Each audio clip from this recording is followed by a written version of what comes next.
Hello everyone, my name is Linda, and along with my partner Mark Sillinger, we will be facilitating this week's discussion from Chapter 10 in our course textbook on copyright and distance education.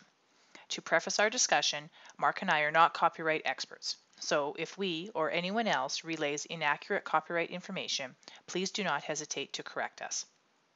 To start off with, it is necessary to highlight a few key components of the Canadian Copyright Act.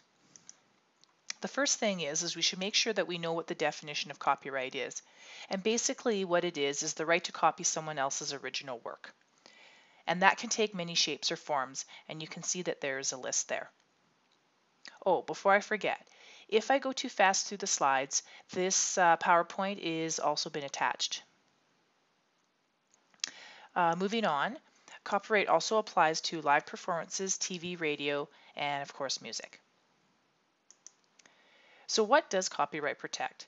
Basically what it protects is the copyright's owner to decide whether or not their work can be used or reproduced. Now with the advent of the internet, copyright infringement has gone on a global scale, and that's why it's really important to our course because of the increased use of the computer. Fair dealing is another term that we need to make sure we know. And basically there are three means with which we can use someone else's work without being exposed to copyright infringement.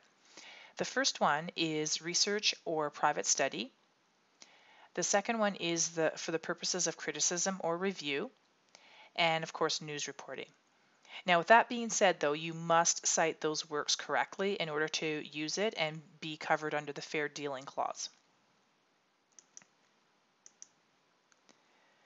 Other copyright exceptions, in addition to those, the Copyright Act also allows educational institutions to have a wider scope with which they can use resources.